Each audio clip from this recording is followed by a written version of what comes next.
Yeah, aloha mai kako. It's February already, 2024. So happy New Year and company fat joy. This is the first Koa Call for the year, and again, we have these Koa Call spaces online, and we upload it to our YouTube to keep our networks, our partners, our network members, and our friends across Hawaii and actually the world. Um, Keep them informed and abreast of things that are happening around resource management and things that might affect home practice and place-based stewardship. And so today we have Aukahi Energy, Austin and Noilani here to share updates about their offshore wind farm. They have presented to our folks, I believe last year, and so we'll be sure to make sure that link is accessible to folks watching, and we can track and stay aware of what's happening. And so I'll do my best to facilitate questions afterwards, but Austin and Molani have some slides to get us up to speed and what's happening, and then we can ask questions and yeah, solid. So without further ado, mahalo. Aloha. Okay, aloha, aloha everybody. Thank you so much to Koa for having us and just helps us convene to share about our project. Before we begin, let's give a quick, and I'll let Noi do the same. I'm not sure if everyone can see or not, but my name is Austin Kino. I've been a part of this project now coming up in almost 8 years. When I'm not doing this, my other hats I wear, I'm a member of the Honolulu Fire Department, and I've also had created a nonprofit that does environmental education on the South Shore called Huli. But this wind farm project has been something I've been interested in since my time after Hukulea's worldwide voyage, and just trying to find projects in the community to support. So I've been grateful to Noi and the team for having me along. I'll let Noi introduce herself. Aloha mai kako. I'm Noi Kalipi, and with respect to this project, I help to manage the team. I've been working with this project, or our team actually has been working for this project before our company was created, and our company is Progressive Energy. So when we briefed the last time, this was Progressive Hawaii Offshore Wind. Austin will explain how we changed our name to Aukahi Energy. But I've actually been working on this since 2011, really taking a look at, is it feasible? How might we do this? Talking to a number of stakeholders to help shape the project as we continue to move forward. We're still very early in. I live in Hilo. In addition to the work I do at Progressive Energy, I also have my own company, Kalipi Enterprises, and I do a lot of community-based work, as well as facilitating a number of discussions and bringing people together to kind of help understand diverse perspectives and see and work together towards creating a future for Hawaii. Mahalo. Cool. Awesome. All right, we'll get into the presentation. Thank you all for being here. So as Noi said, we recently kind of went through, I guess it was like a branding process, strategy process with Kuha'o, Zane, and his Ohana that kind of helped. They looked at the project, everything from the site to its process, and interviewed all of us about our backgrounds. And so now we're officially going out and represented as Aukahi Energy, and we can kind of talk about the logo a little bit after. But so why we're here today, we know that Hawaii has its mandate already to be 100% renewable by 2024. So for those of you that haven't heard a little bit of our project, we just want to start off with, the challenges that I'm sure most of you are aware of. In addition to what's happening to our climate, Hawaii, just things that are specific to, I'll say, Oahu's landscape. We know that our population isn't getting smaller. We're actually talking about more and more people, the challenge of moving here every day. So this competition for how are we going to continue to grow sustainably into the future so we can meet the energy needs that that we're going to have moving forward. We looked at what are the current solutions that are already being put into place. And actually, Hawaii's relative, especially to like the United States, does really well. I think they said we have the highest for single family homes. About 33% of our homes already have solar power and are trying to exercise some kind of renewable energy. So when you look at it, that the fact that our families in Hawaii are already doing what is necessary to reduce their energy usage and be renewable, but we're still paying more than anywhere else in the States for our electricity is a pretty unsustainable thing. So this is the issue we're looking at addressing. Of course, too, with big projects, big energy, big companies, anything, we know that Hawaii, it has a history of maybe not having the best trust and some bad experiences. So with our team here locally, we're trying to kind of work through that. And this is part of that process to get in community engagement. So yeah, so with all the energy challenges we have, looking at solutions, we kind of, in that last slide, talked about the available land that we have that would be available to something like solar, right? Flat land, big open area stuff. We're competing with those things with things like housing and farming, which you might all know.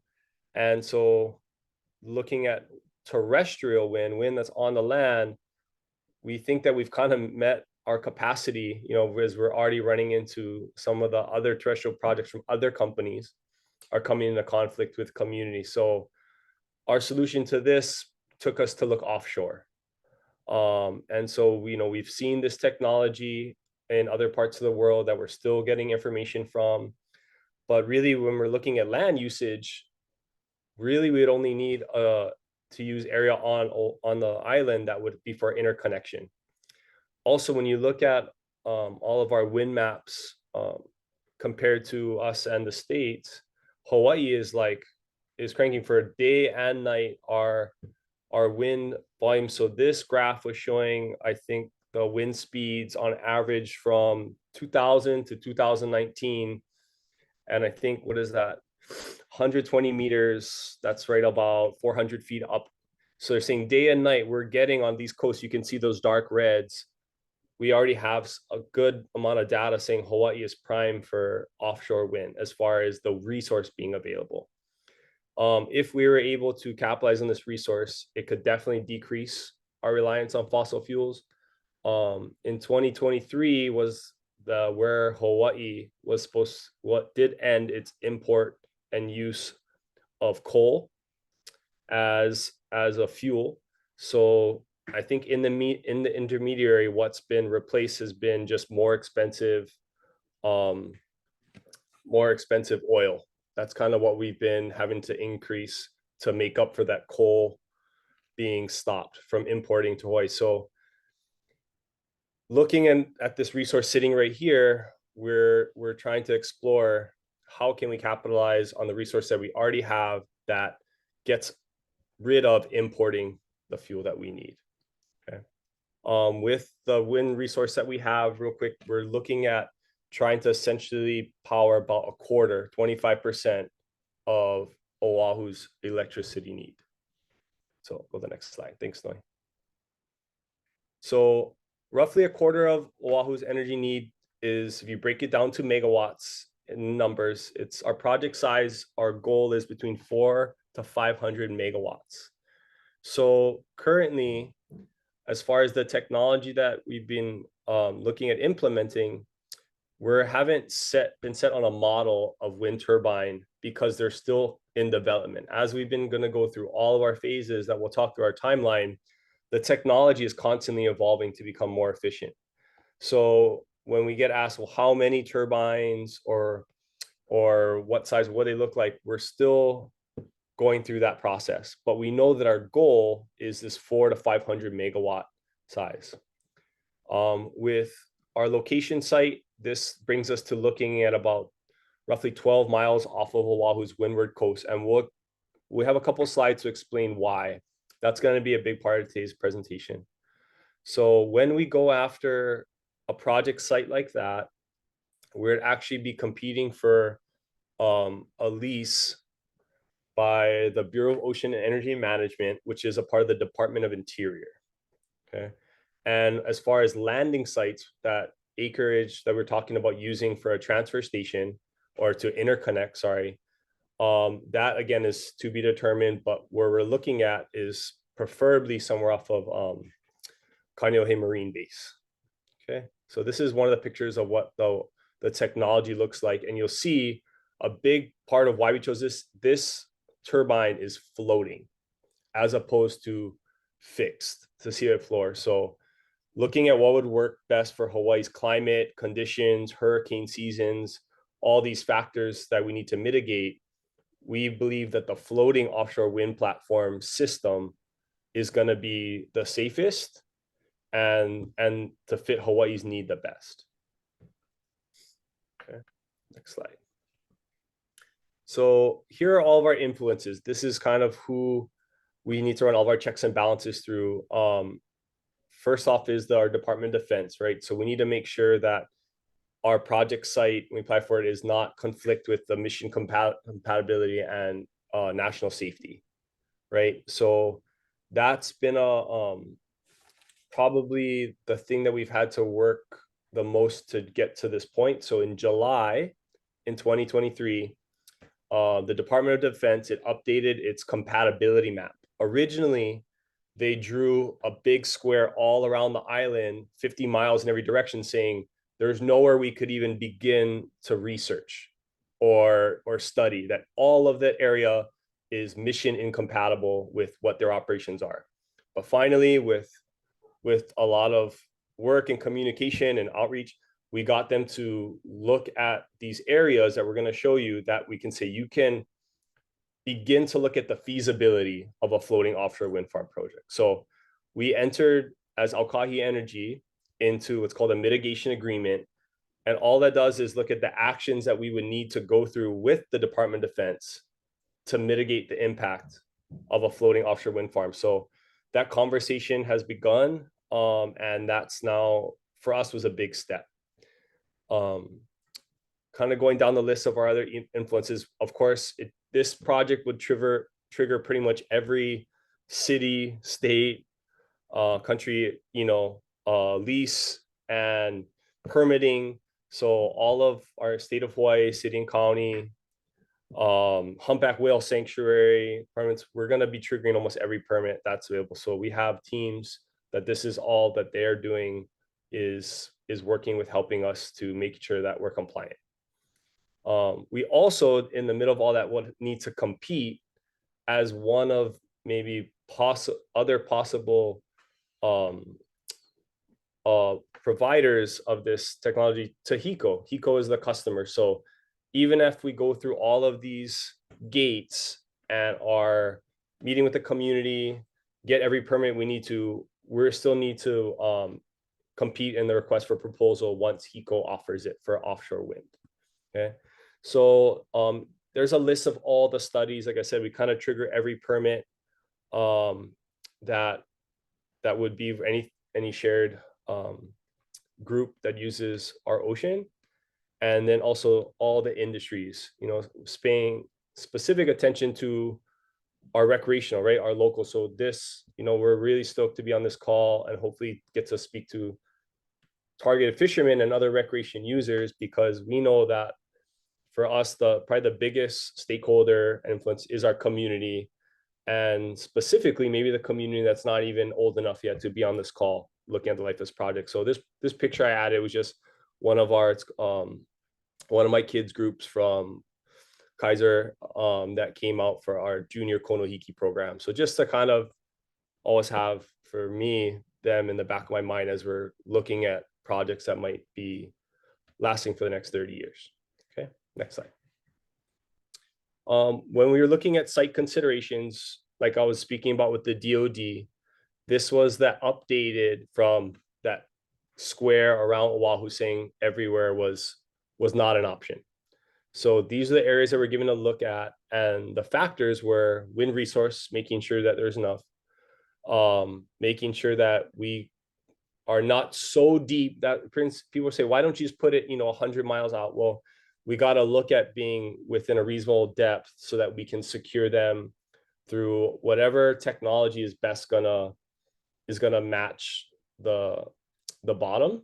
So whether at different sites we have different ocean bottoms, so it might be a multitude of how we secure it. Even though the platform is floating, it still needs to be secured safely. So in the event of any natural weather or any kind of big hurricane, we're not having these things wash up to our island. So we also looked, and we've been going through the Aukahi process as kind of a framework to look at how are we going to mitigate the cultural impact that this project will have, whether it's recreational, cultural significance that this site in the ocean impacts our community, right? So speaking about impacts to community, we've been attending community neighborhood boards monthly to try and just be going through the process with everybody that is going to be affected by this process and by eventually the results. So talking about access for fishermen, very huge, right? How close to these platforms will we be allowed to continue to fish?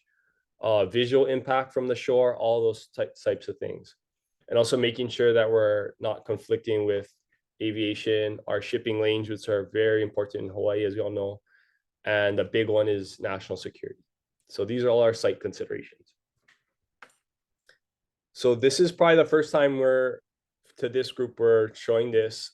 This is an update for us that this is our proposed project site. So roughly you can see by the scale in the map, we're looking at about 12 miles, almost kind of equally off of Oahu's east shore, about north of the Ka'ivi channel, and out the shipping lanes. But I believe that dotted line is like that 8 mile out. So roughly about 12 miles out is going to be where our site we're beginning to look at and do all of our studies. Okay. So this was kind of a good in a sense to be able to get a site that we can now talk about, because before we were just looking at all the options. So we're kind of zeroing in at least on a general area that now we can go into the community to get feedback, concerns, questions, things we should be considering in addition to all of the permitting that we need to do. Okay. So we've had 2 buoys out. So buoy B right here, these are floating LiDAR. So I can say what they're connected, but buoy B has been in the ocean for roughly 12 months. And buoy A was just put in 3 months ago. So these are our floating LiDAR buoys. So you can see the location, and that's a picture of what they look like. So these buoys are a part of the process to start gathering data. So the cool thing about these buoys is it can actually it's gathering the wind data above it anywhere from 30 feet to roughly 300 meters, about almost coming on 1,000 feet into the atmosphere, so that we can have annual data to show what the wind resource really is before, as a part of our process to gather. The other things this buoy can do are, like it says right here, air temps, wave heights, currents, but we also added a hydrophone that we needed to monitor, animal activity and things in the area so that we can mitigate that impact that it'll have on our sea creatures and life that's out there currently. So those buoys are actively out there at the moment. This picture really quick is our Hawaii team. This is taken at the project site for some visual reference about what 12 miles roughly looks like we're right off of Makapu'u is the point to the first left on the top. So luckily this was a really calm day, but we went out there as a part of the process when we were going through with our naming with the Kanaka Ole Ohana for the Aukahi name. So really our approach, as like I said, as a local team, we're trying to treat the Aina and the ocean as a part of our family, right? We have that approach to not just treating it as just a resource and nothing more. So as we've been in dialogue with the communities, we're trying to get feedback, talk to key stakeholders who are out in these places daily, and maybe have been for generations, to include them in the process and to try and navigate, this really, really impactful project as far as for Hawaii's not sustainability, but putting something in the ocean that wasn't before. Is a big, we understand that is a big kuleana that we're undertaking, and which is why we're just in trying to reach out to as many groups as we can and stakeholders to share about what's going on. We're not trying to keep anyone in the dark. So we're really looking at a process we call just kind of co-creation. So as we're looking at how is this going to impact, but how is everyone in our community going to benefit from this, not just on a purely our cost of our electricity going down or things like that, but what are the other things and the needs and the wants from our community that will be impacted by this project. So right now, we're not really looking for like a yes or no to support it. We've just invited people to where we're at in the process and to just kind of fill in the information that we can and create a dialogue. So just for everyone's sake, we're not trying to at the end of this presentation say, do you agree or not? So yeah, no, I had the timeline coming up next. So 2023, if we're following it, it identified the location and a general site. And so now we're kind of in that process of beginning to gather data, but we're still, as you can see, a very far away from anything going to development, right? So with the Bureau of Ocean Energy Management's process, so the Bureau of Ocean Energy Management will actually be like the leasing agent. If they agreed on this area, that would grid out the section of the ocean where we would be competing, and they would be the ones who are kind of, I guess, enforcing the rules of what that means. So everyone was kind of trying to ask how do you select that area? So the Bureau of Ocean Energy Management, this is their process that we need to go ahead and follow the steps through before getting to like a COD. Okay, so we still have a lot of room in the process for community to be involved, but we want to share with you the steps that we made so far. Okay, kind of coming back to this community participation, we have some idea, and we've been looking at models from the places what that looks like, but I think that's something that we can create as a community here in Hawaii, that it's us being that we're so unique. So is it look like to people community ownership? Does the community want governance over project? Is it they want benefits? Maybe it's there's a variety of ways, because this is a shared asset as far as our ocean and our livelihoods and what we look at every day.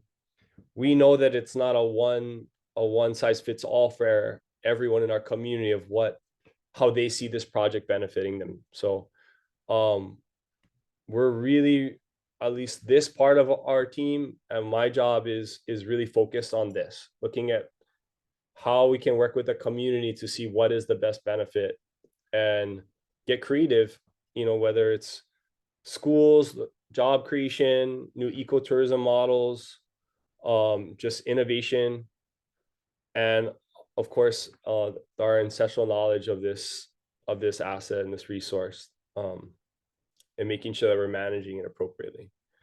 So this is our contact information. We do have our website up live, aukahienergy.com. I know that was kind of a lot in a real short amount of time, but we just wanted to, the big things we wanted to kind of hit on were the map, showing that we have a prospective site and that we've begun this conversation with the DoD as far as a mitigation agreement, so that now we can kind of zero in with our community a little bit more to talk about, be on the same page about what area we're discussing. So after that, I will kind of turn it over, if it's okay with Noi, unless Noi had anything to add, to questions, comments, this is kind of the most valuable part for us to kind of take notes so that we can go ahead and bring it back to our team and do work. So thank you guys for your time, and we'll open the floor if that's cool with Nigel. Thank you, Austin. Thank you, Noilani. I'm sure people have a lot of questions, so I'll kind of keep order, I Okay. guess, and make sure it flows. So Robin first.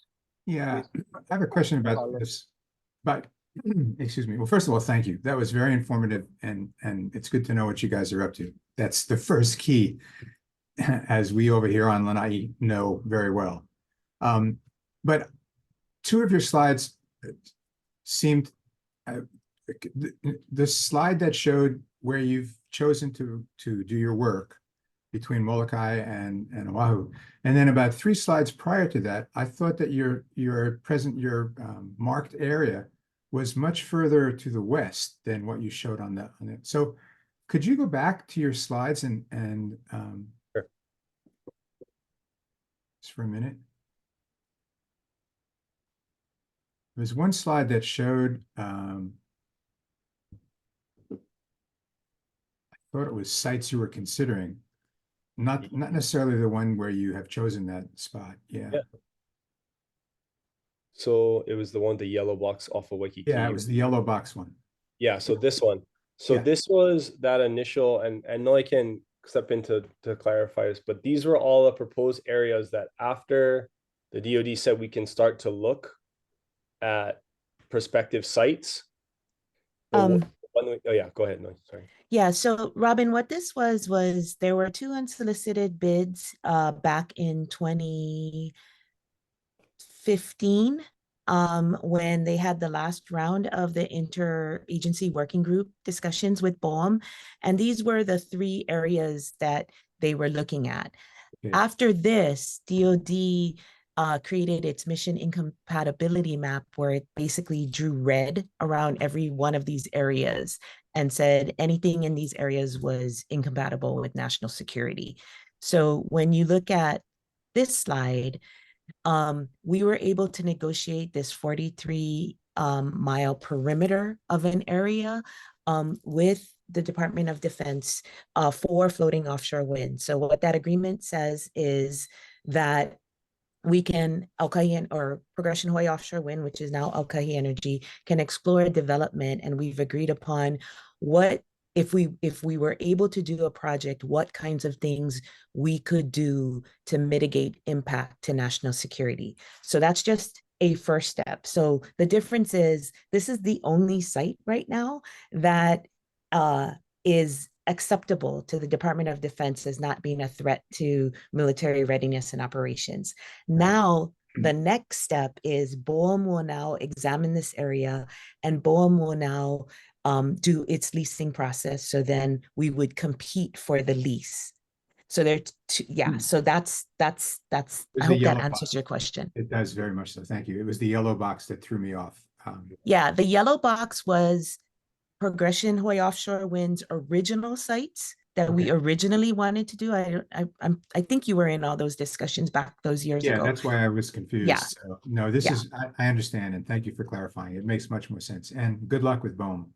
I had a little experience with them, but they were just starting up when Big Wind was tuning down. So good luck.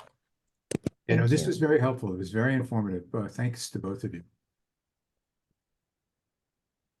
Thank you, Robin. I have a few questions, and then I'll pass to the next person. But you say your customer is HECO. Like, what is actually your guys' role? Do you like do the prep and get it approved or whatever, and then it's now their project to sustain, or you're sustaining it into the, you said 30 years or past the 30 years or forever or whatever?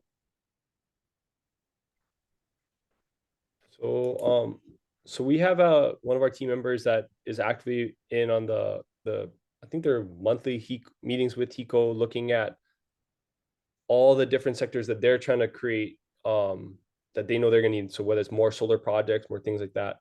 So I believe once we enter and the HECO puts out a request for proposal from various companies, if we were to win that bid, it would still be, wouldn't be necessarily HECO running it, if correct me if I'm wrong, until it gets to land.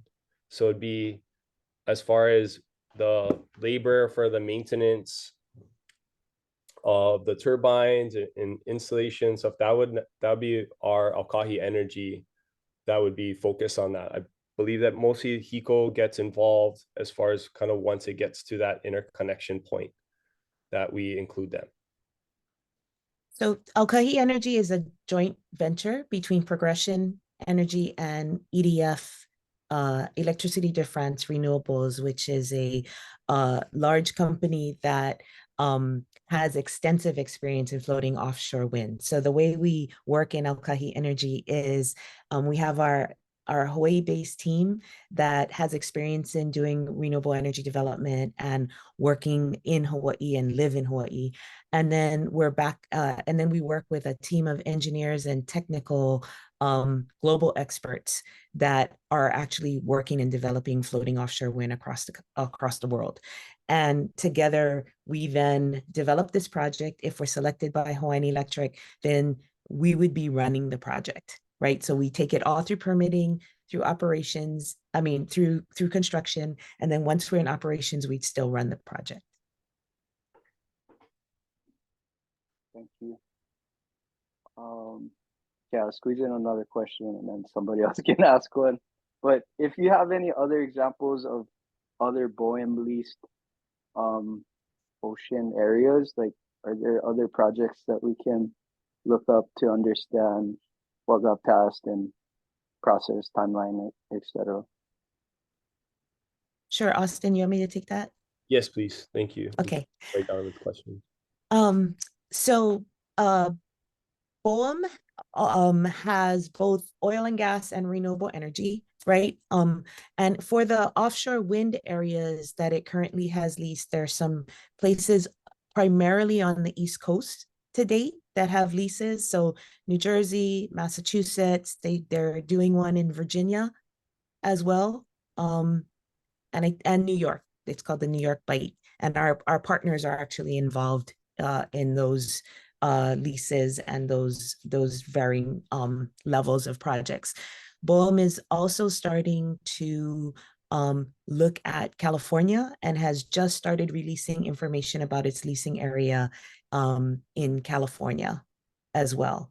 They're very early on for Hawaii, so they still have to come out. They have to work with the Hawaii State Energy Office, and they have to determine what their process is going to be for Hawaii.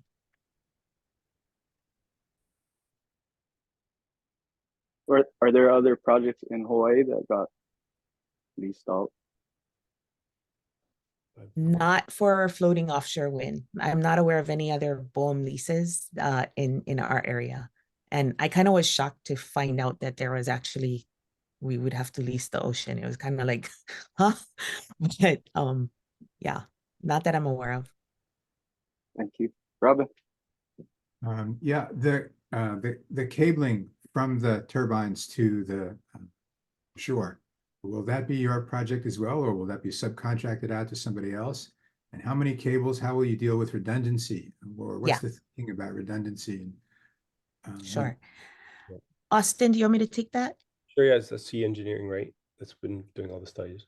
Yeah, we are working with subcontractors, but Aukahi Energy will own that system, and we will be doing that system. And then we're working with all of the local companies that know, that have, there are two main Hawaii companies that work with all of the undersea cabling. On the redundancy, Robin, I think you know from the IGP, right, that you can only put 135 megawatts on a cable, right? So there would be between 3 and 4 cables coming in from this project, so that if one part shuts off, the other 2 parts are still working. We're still studying how we would be able to do that. The way it works is that there's a collection system between the floating platforms that is approximately, and the distances still need to be determined based on the studies that we do, but generally it's about 200 feet below the platform so that animals can still move throughout. And then when you get to the perimeter of that black line, then we take the cables down to the sea floor and we run them to the sea floor to the landing point on the island. We anticipate doing horizontal drilling, so going under the reef to come up so that we wouldn't be destroying or negatively impacting the reef. But all of that, again, is all of the studies that we currently are doing. Does that answer? Thank you. Yes, it does. Kevin. Oh. Hi, Kevin. Thanks, Robin. Go ahead, Hey, Kev. again.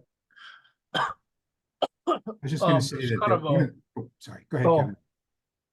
it's kind of a random question, I think. So we're in touch with the Wampanoag tribe in the East Coast, the Yurok, the Tolowa, on the West Coast, and I know that these projects are also affecting them.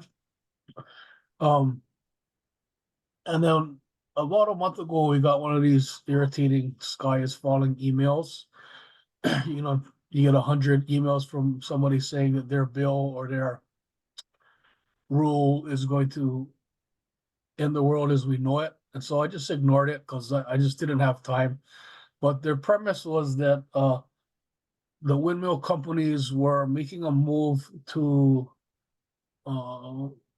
take what is it? Make these kind of projects exempt from an EIS at the federal level.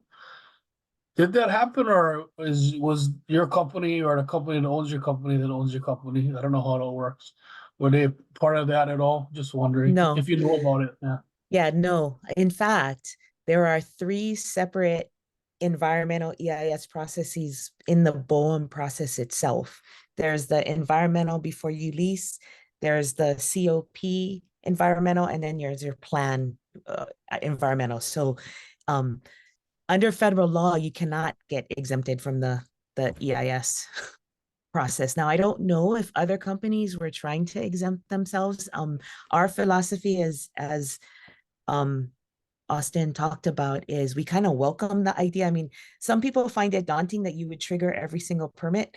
I really like it because it allows us to explore like the co-creation question that we have, which is what does participation in the development process look like, and how do we co-create all of the how do we identify the challenges, how do we identify any negative impacts, and then how do we work together to address that to figure out how to move forward.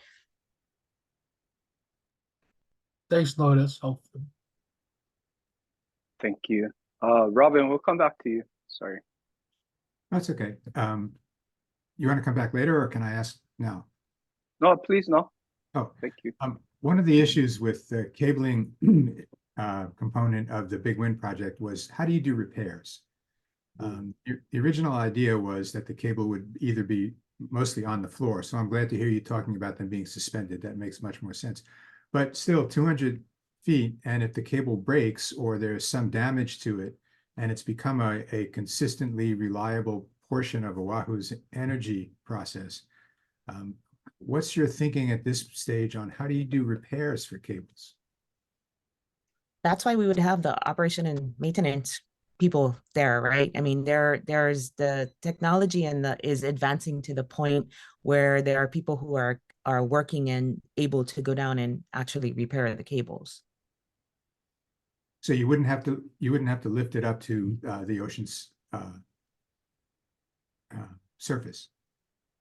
Not that I'm aware of, but Robin, I mean, I'm not the engineering expert, so I don't want to say, oh, no, we never have to do that. We can go back and check. I think we'd have to study. My understanding is there are vehicles that go underwater that allow for the ability to fix things. But let me take that one down and get our tech team to review. Our knowledge is 12 years old, so I'm sure you're right. I'm sure there's a new technology for dealing with it, but it was a significant issue during the early stages of that discussion. Yeah, I remember since I was involved on the Molokai one.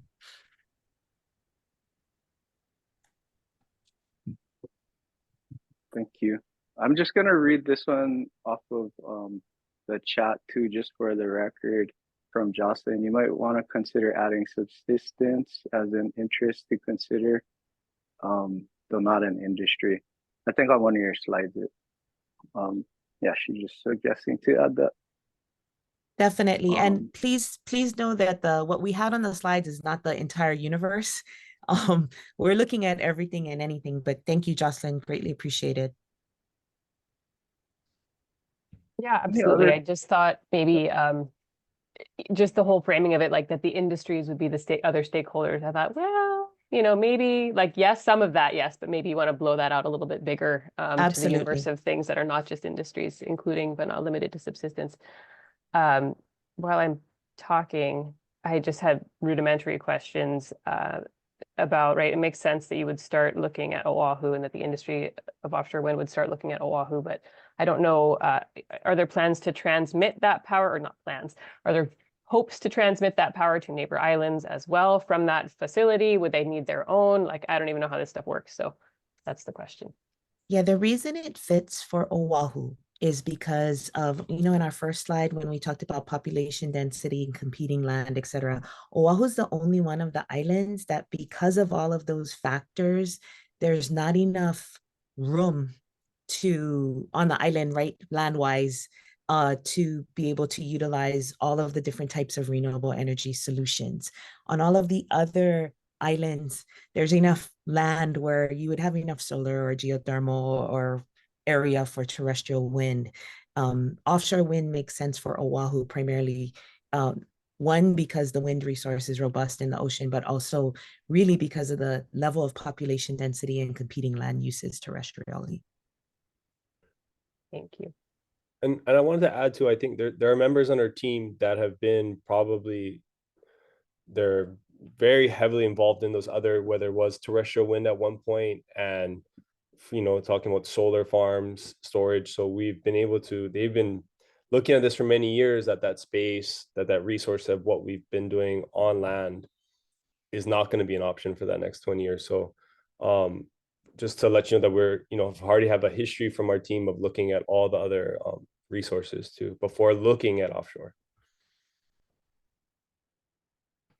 This is bringing back such unpleasant memories, and it's not your fault. I'm glad you guys are doing this the way you are, but God, this is horrible nightmares. One of the issues that came up with the cable, and the reason I was interested in the cable, was that we were told that the Department of Defense would have a real hard time with any landing because there was significant dumping of munitions around the island. And when people talked about cabling underneath the reef, there was this issue of munitions, unexploded ordnances all over. So I wonder if that's still a Department of Defense issue, number one. And number two, when you're serving the entire island of Oahu, even though you'll have one specific landing site, how are you going to define community in terms of gathering community input and gathering community say? I mean, will someone from Waianae have a say in whether or not they think this is a great idea? Obviously, they'll have an impact financially in their rates, one would hope. But how do you hope to define community? Austin, you want me to take it? Yeah, Okay. sure. I mean, just right now, just where we've been starting at definitely is maybe, I'll say, the most impact as far as the area, but eventually our community stakeholder list goes out to everyone that is involved. But as far as where we're at now is maybe, I guess, the communities that are going to be immediately directly impact, but I'll let Noi answer Well, I was going to answer the UXO question first. Oh. So as we would go through this, we would have to do the studies on the cabling paths, Robin. My understanding, based on what I remember and the research that we've done over the years, is that there are certain sites that are identified, but they tend to be on the west side of the island and not the windward side. So again, we will study that as we come through, but a lot of the recorded UXO and munition sites that are underwater are on the other side of the island. With respect to community, Austin is correct. We're looking at concentric circles. Ideally, there is no one community, so we will be working with multiple communities, including Oahu and Molokai, right?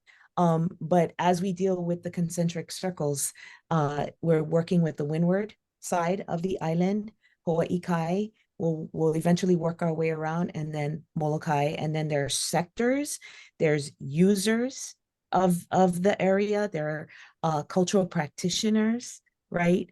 So we have a very wide and pretty deep list of entities and individuals that we are trying to engage in dialogue with.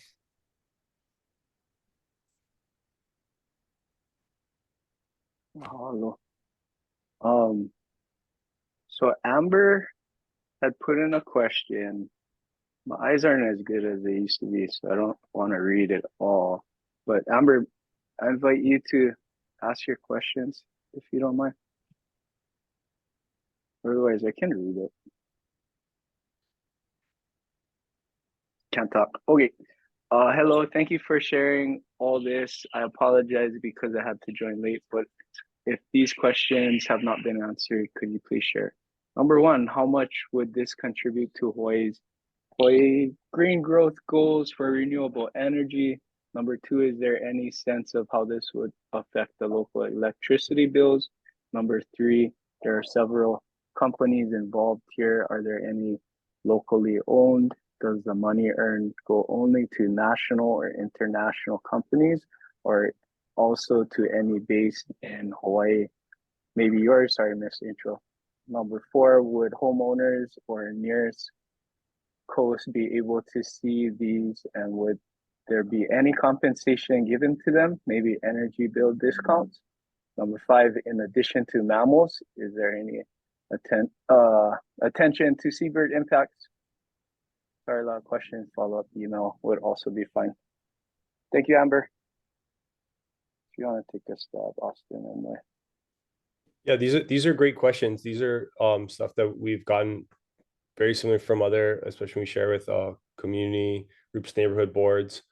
Instead of going one by one, would it be better to kind of answer with the information we have now on like an email to the whole KUA, like to kind of follow up on the call? That we can kind of like say get with some of these needs, some more experts from the team as far as it comes down to like looking at electricity bills as far as like the people who deal with HECO and stuff like that. But if that's all right, we'd be happy to answer it on a follow-up email that can kind of conclude and add in the questions. Perfect. Thank you. Thank you. And I have any other question or Mana'o? Uncle Wally, looks like you wanna go for it. Uncle Wally. So Nigel, you know me too well. You can look at me. You can tell me what I'm thinking.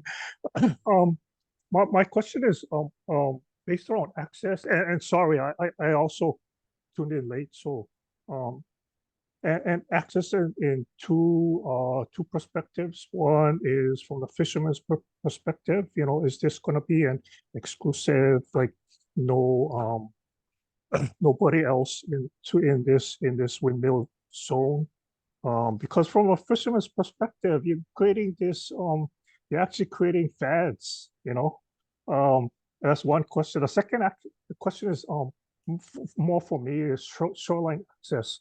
So, you know, where the cables come up on a shoreline and all this defense, I hear this national defense issues, would I be excluded from accessing the shoreline to look at my limo in areas that the cable is coming on shore? Thank you. Thanks, Uncle Wally. So to address your first question, roughly when we're looking at how we're positioning the turbines, we're looking at about an average of a mile separation from turbine to turbine. And that is not an exclusion zone. As far as how close you can get to the physical floating platform, will you be able to go up and touch it? Probably not, just for safety, but you know, transversing through the lease area where the turbines are will be low. And yeah, as we've been talking to different entities of fishermen, a lot get excited about the fact that they will be fish aggregating devices. So the specifics about how close I cannot, but you will be able to cross through that area that we showed on the map. For shoreline access, I'll let Noi kind of address that one. I know that as far as where that actual landing site is still to be determined. So if it is something like, Kaneohe Marine Base, where it is, that might be out of our hands to say what the shoreline access is. Right now, that is not set in exactly where. We're just been exploring where we can connect to so that we have the least amount of impact, like Noi said, through the reef on there, and then connecting to Oahu's existing like transfer station. Aloha, Uncle. Good to see you again.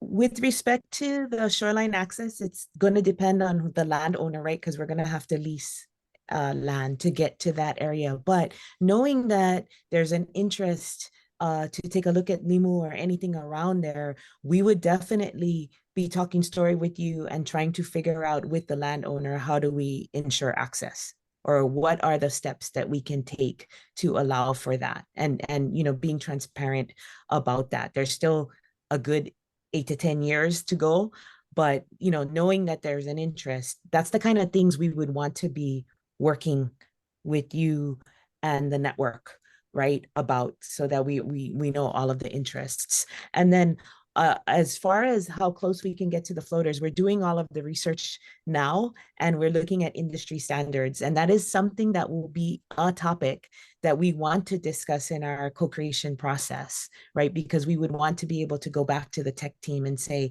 it's really important for people to get this close because of this, this, and this. And let's figure out, how do we do that? Thank you. Robin, did you have more manao you wanted to share? No. Does anybody else have questions or manao? Please ask. Nigel. I would just say, Please, thank you. Uncle Damien. Oh, sorry, go. Oh, regarding Uncle Wally's question, how will the wind farm affect the migration of the pelagics from the normal fishing grounds that fishermen are used to? And what about the noise that the turbines make? I've read before that it affects the whales too. If you can just answer those two questions, basically, what is the effect on the whales and the pelagic migration of fish?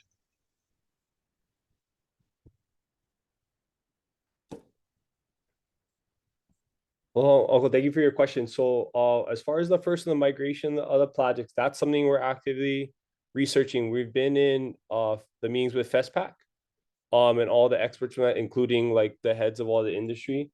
So because there currently isn't any projects at this scale in the area that we have yet, that's part of what we're trying to study at the moment. But as far as like the main meetings that we've been at with the experts, we've been making them aware, just as how we kind of did today, to try and gain that information, because that has come up a lot in our community questions.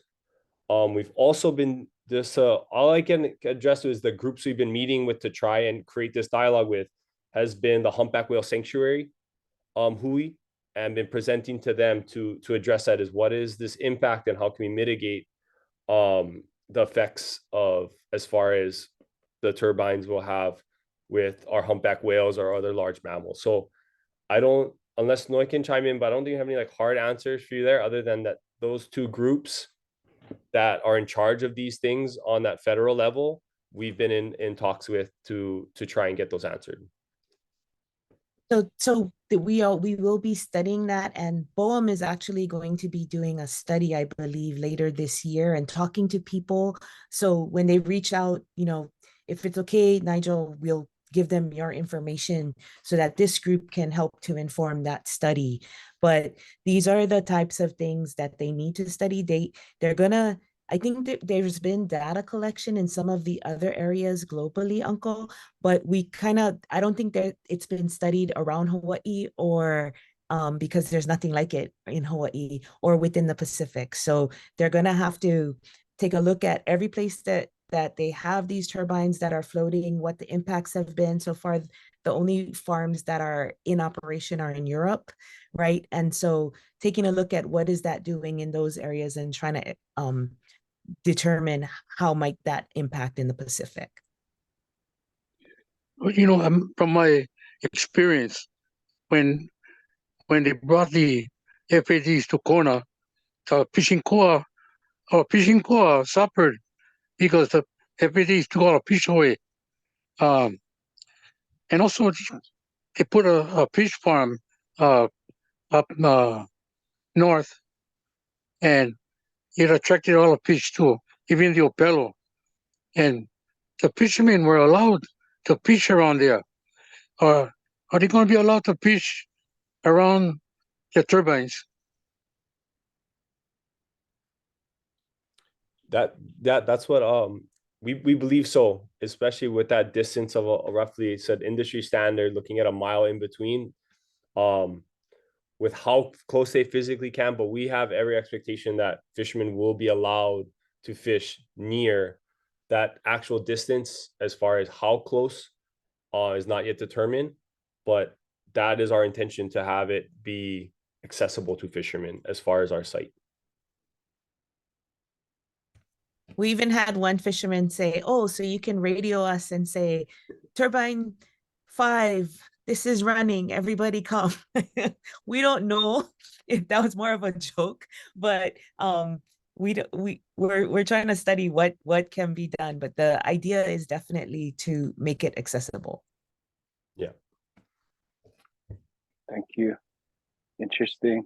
I think that makes me think about like time deployment maybe, or like how often they're like deployed. Yeah, how they're deployed might affect how the fish move from where they usually live. But anyway, we are at the top of the hour. We don't want to take too much time, but last chance for questions. I don't want anybody to leave this and be like, I wish I asked this question. Okay, Uncle Wally, please. Yeah, so you know, what I'm hearing is that, you know, this is like, as far as for us in Hawaii, in the Pacific, but Hawaii's, more specifically Hawaii, there's a lot of questions, and so I guess my question is, suppose we find out, like, you know, a few years into this project, there's like a huge negative impact to whatever, to pelagics, to birds or whatever, and then the community decides that, hey, you know, it's not worth it. Is part of your plan or a management plan, does it have like a termination or shutdown?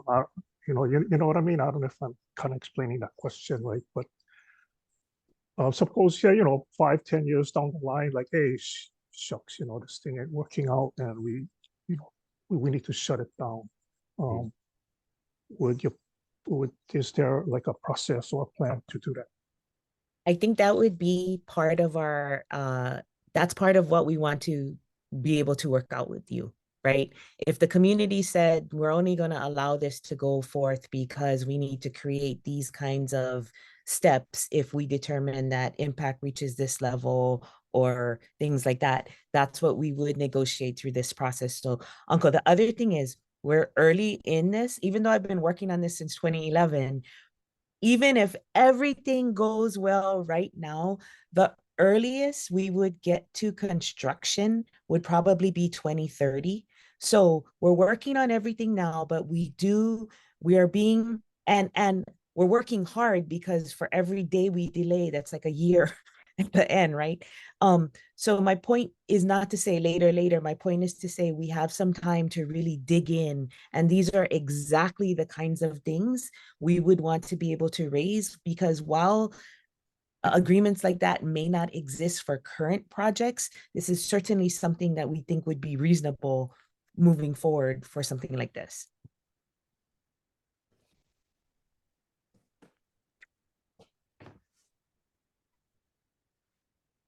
I think you should make Wally Ito the chairman of this project and give him something to do now that he's retired. Thank you, guys. I've got to sign off too. The only other question I would ask you to address in your email answers to the 5 that were raised was, and Wally's point made me think about this. What is the decommissioning plan? Assuming that these turbines have a 20-year life and that, you know, there's no interruption, are they going to be there forever to rot like the ones on the Big Island, or are they going to be taken away? So you can just, if you wouldn't mind, I'd like to see that in an email answer as well. And again, thank you guys for your help. And Nigel, thanks for coordinating this. And Kua, thanks for putting it together. Aloha, you guys. Thank you. Aloha. Thank you, Robin. Thank you. With that, much appreciation, Austin and Noilani and Aukahi Energy for making time to share about the project, and look forward to the email responses and further updates. So much appreciation. Thank you. I'm gonna stop the recording.